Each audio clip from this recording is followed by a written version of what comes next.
BC రిజర్వేషన్ల 42% అమలు కోసం ఇందిరా పార్క్ ధర్నా చౌక్ దగ్గర బీసీ సంక్షేమ సంఘం ఆధ్వర్యంలో మహాధర్నా నిర్వహించారు.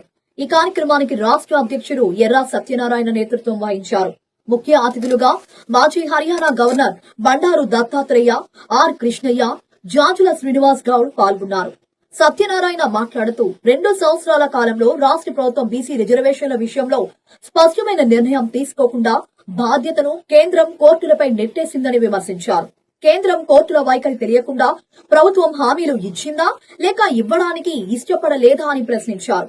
ట్రిపుల్ టెస్ట్ అమలు ఆలస్యమవడం, రాజకీయ వర్గాల ప్రయోజనాల కోసం న్యాయం జరగకపోవడం వంటి అంశాలు ఈ పరిస్థితికి కారణమని తెలిపారు సత్యనారాయణ.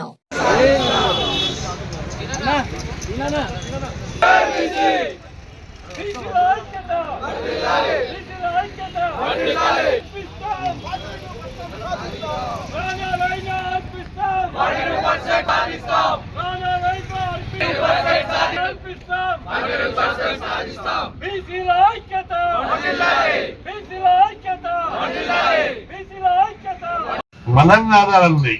చాలా మందికి మనకు అర్థం కావడం లేదు. రాజ్యాంగంలోని 243 D6 ప్రకారము రాజ్యాంగము రాష్ట్ర ప్రభుత్వానికి స్థానిక సంస్థలలో బీసీ రిజర్వేషన్లను నిర్ణయించే అధికారం ఇచ్చింది. అది రాజ్యాంగ పద్ధతి ఇచ్చింది. కానీ మనము 50% అనేది ఎక్కడ రాజ్యాంగంలో లేదు, ఎక్కడ లేదు. అదొక ట్రెడిషనల్ గా సాంప్రదాయంగా వస్తుంది.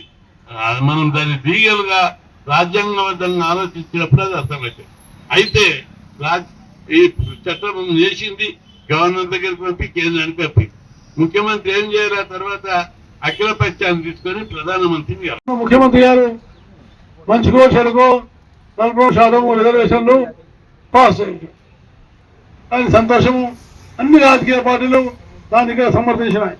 ఏ రాజకీయ పార్టీ దాన్ని వ్యతిరేకించలేదు.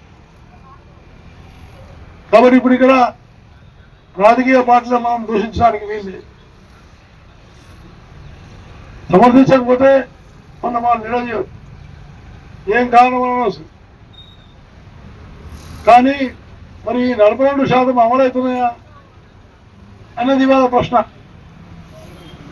42% అమలైతే ఈ ఉద్యోగం ఈ విధంగా కాదు, ఇంకో విధంగా ఉండేది. కాబట్టి 42% అనేది ఎందుకు అమలు కావటం?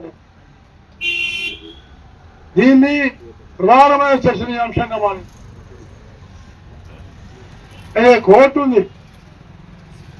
మనం కోర్టుల్ని ఏ రకంగా మనం వారిని బదనాలు వేయలేం. ఎందుకంటే న్యాయస్థానంలో ఉన్న వాళ్ళ మీద మనకు నమ్మకం ఉండాలి.